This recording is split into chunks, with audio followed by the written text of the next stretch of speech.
Saudara, kita memasuki segmen Kompas Bisnis bersama saya Mario Sarong.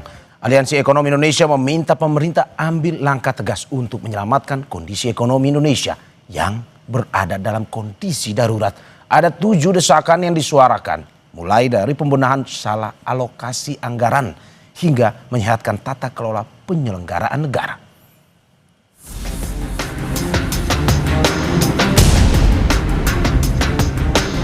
Aliansi Ekonom Indonesia yang terdiri dari ekonom dan pemerhati ekonomi menyampaikan 7 desakan darurat ekonomi. Desakan ini adalah akumulasi dampak dari kebijakan ekonomi pemerintah yang membuat rakyat makin timpang.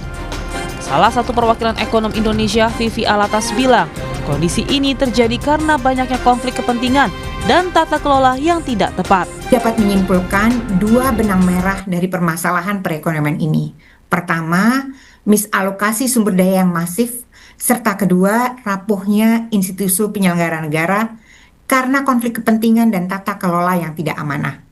Menimbang masalah tersebut dan riuhnya persaingan tidak sehat antar elit politik dalam proses bernegara, kami menekankan darurat perbaikan yang nyata atas kesejahteraan masyarakat.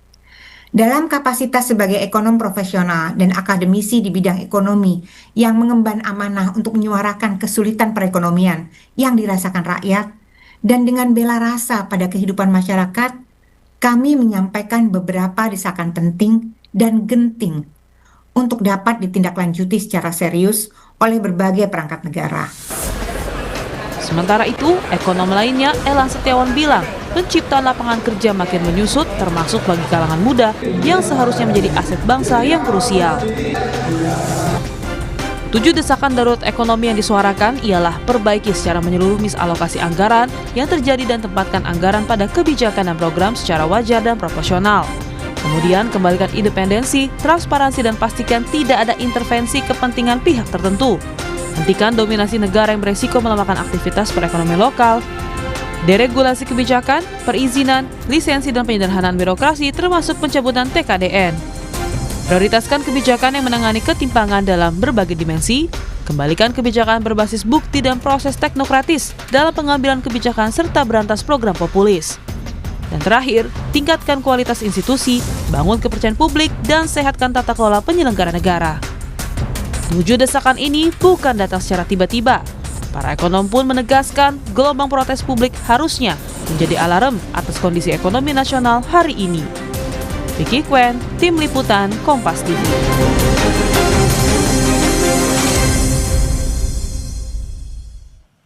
Tujuh desakan darurat ekonomi mulai dari salah alokasi anggaran hingga hapus berbagai kebijakan populis yang mengganggu kestabilan dan prudensi fiskal. Lalu apa solusinya yang seharusnya dilakukan pemerintah? Kita tanyakan langsung pada Direktur Eksekutif Center of Strategic and International Studies, Yose Rizal Damuri. Pak Yose, selamat pagi. Ya, selamat pagi. Terima kasih Pak Yose sudah bergabung di Dialog Kompas Bisnis pada pagi hari ini. Pak Yose, tadi kita sudah melihat 7 tuntutan ekonomi. Apa sebenarnya kalau dari ringkasan Anda, poin pentingnya dari desakan ini?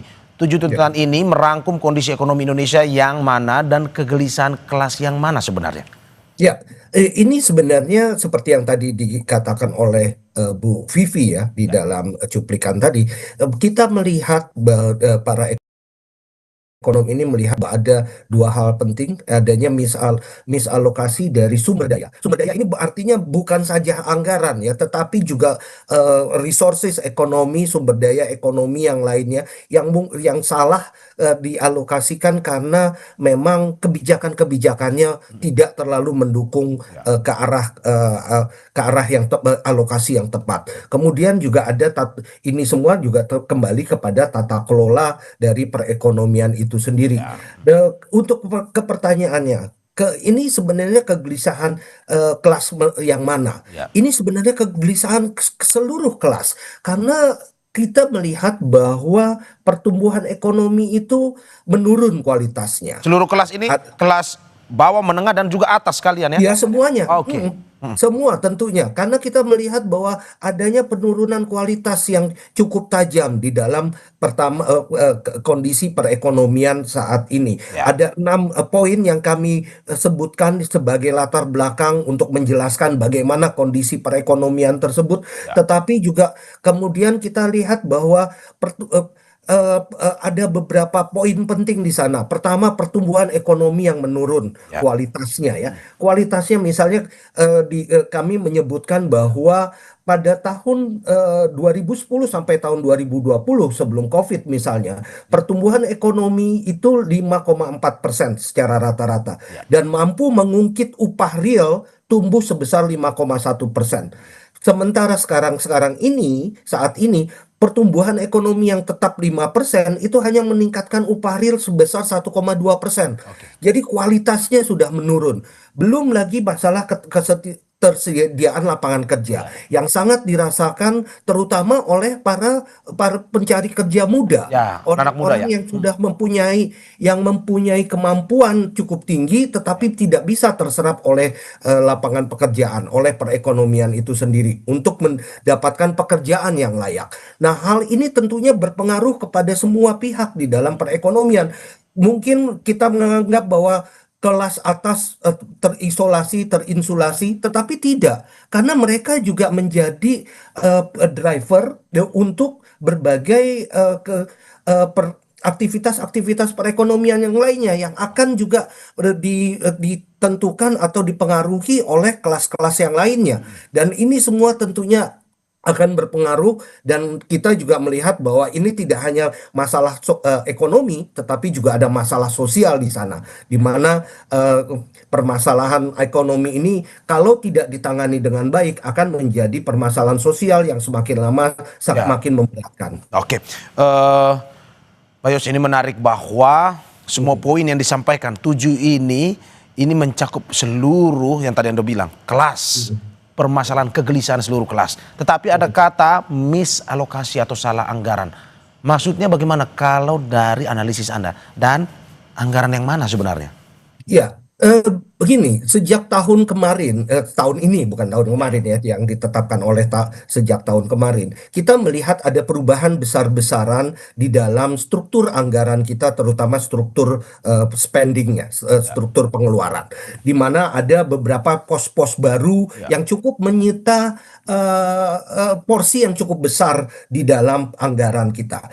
Padahal kita tahu pada saat ini kondisi perekonomian tidak sedang baik-baik saja. Biasanya di dalam dalam ilmu ekonomi ada istilah bahwa anggaran itu seharusnya countercyclical, di mana harus mampu ketika perekonomian sedang berjalan pada mesin rendah, itu anggaran harus mampu untuk meningkatkannya.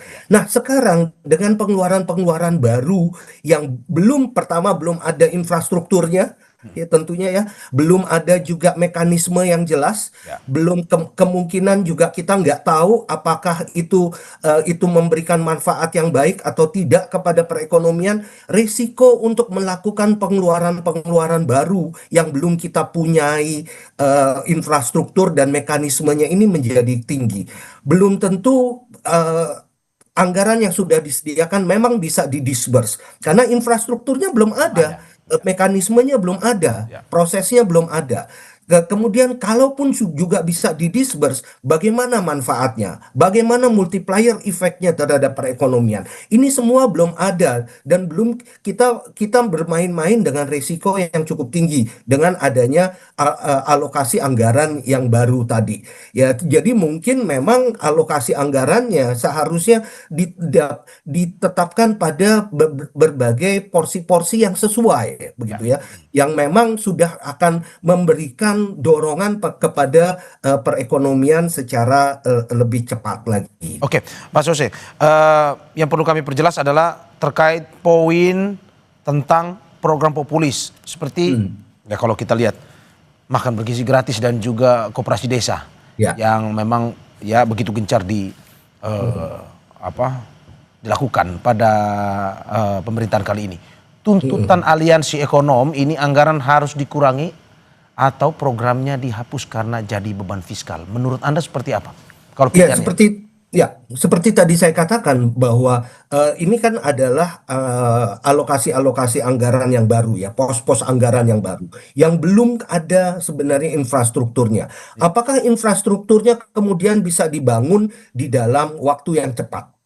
untuk disbursement dari alokasi anggaran tadi. Kemudian manfaatnya itu juga sekali lagi masih dipertanyakan. Mungkin memberikan makan siang, makan bergizi gratis di tempat-tempat lain, di negara-negara lain, itu memberikan manfaat yang benar, yang cukup tinggi. Tetapi tentunya ada prekondisi di sana. Ya, kita tidak bisa serta-merta meniru apa yang kesuksesan di negara lain, kemudian tiba-tiba kita taruh semuanya di Indonesia. Dan kita belum tentu ini juga memberikan manfaat. Dan yang kedua, selama ini kami tidak melihat bagaimana apakah ada studi-studi yang mendukung untuk makan bergizi gratis ataupun juga koperasi merah putih tadi. Apakah kemudian ada proyek-proyek yang ya kecil yang sudah dilaksanakan sebelumnya? Apakah kemudian kita juga sudah melihat secara besar, secara menyeluruh dampaknya terhadap perekonomian? Ini semua belum ada. Dan satu lagi tentunya sekarang ini semua program-program tersebut ditentukan secara sepihak oleh pemerintah tanpa adanya diskurs yang cukup besar, yang cukup baik. Padahal kita bicara tentang alokasi anggaran yang begitu masif, 171 triliun pada tahun ini ataupun 335 triliun pada tahun mendatang. Hampir sekitar 50% dari dana pendidikan itu pergi ke sana. Ini kan artinya akan mengurangi alokasi di tempat-tempat yang lain Ya. yang mungkin memang kita masih perlukan dan memberikan manfaat yang lebih besar serta juga lebih pasti bahwa akan didisburse secara Oke. secara pasti. Pak Yose, Secara baik, Anda, ya. Pak Yose, Anda mau bilang atau memprediksi bahwa program-program yang baru yang infrastrukturnya masih belum lengkap atau bahkan belum ada, ini kemungkinan dengan anggaran besar untuk program tersebut bisa, ya kita bilang masih belum bisa berjalan lebih baik lagi ke depan seperti yang Anda prediksi tadi. Betul? Seperti itu? Ya, kita masih perlu belajar lagi sebenarnya. Oleh karena itu, kalau memang ini harusnya dijalankan pada tingkatan project dulu, pada tingkatan yang mungkin kita perlu evaluasi dan monitoring terus-menerus, bukan di dalam skala yang begitu masif dan menyita anggaran yang begitu besar. Oke. Pak Yose, selain permasalahan teknis tadi, ini pun juga ada permasalahan-permasalahan lain yang dirasa bisa menjadi ganjalan dalam proses ekonomi di negara kita. Salah satunya adalah perizinan yang dirasa masih berbelit terutama di birokrasi. Apakah betul seperti itu? Tapi sebelum Anda menjawab, kita saksikan jeda berikut. Oke.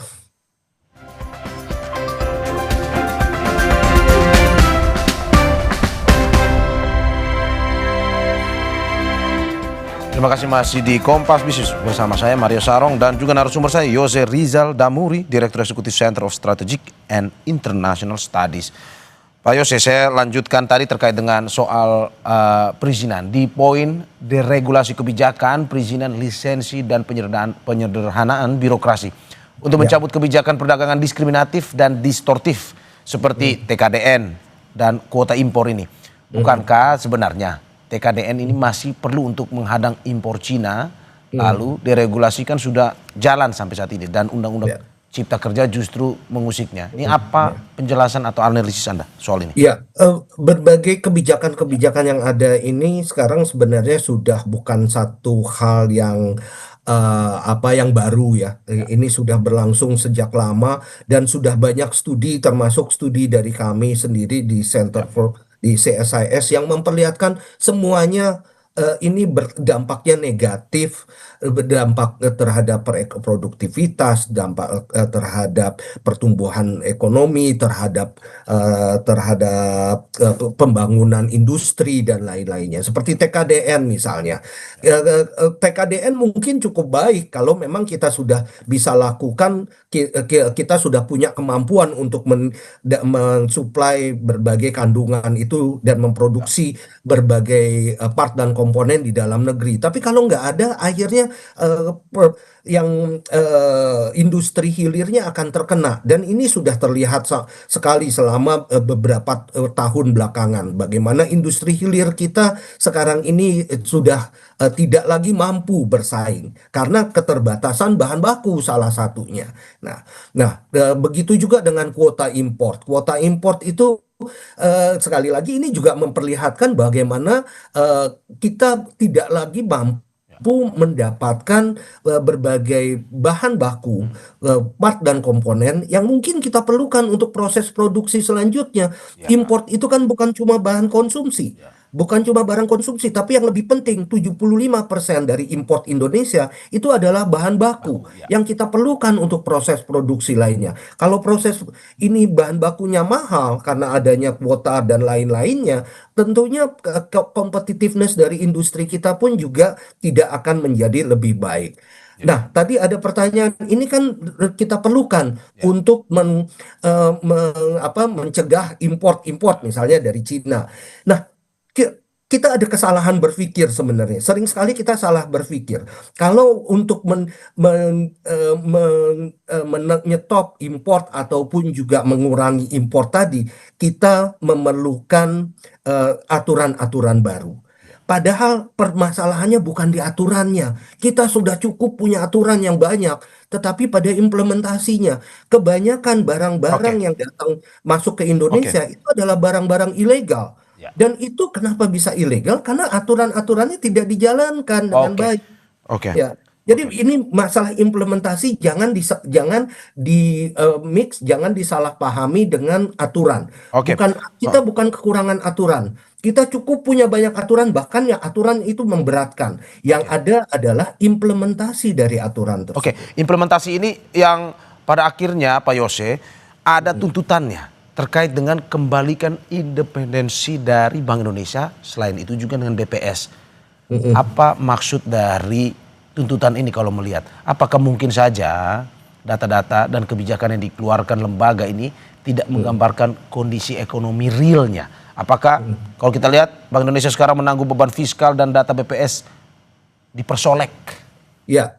Nah, ini sesuatu dua hal yang berbeda ya, tetapi pada prinsipnya adalah independensi dan kredibilitas. Oleh Bank Indonesia sebagai bank sentral seharusnya memang fokusnya, tugasnya adalah menjaga moneter. Walaupun memang di dalam Undang-Undang P2SK yang baru kita melihat bahwa ada keinginan atau ada keharusan Bank Indonesia, bank sentral ini untuk turut mendorong pertumbuhan ekonomi. Tetapi itu bukan tugas utama dari Bank Indonesia. Yang paling penting adalah menjaga kondisi moneter, kondisi perekonomian.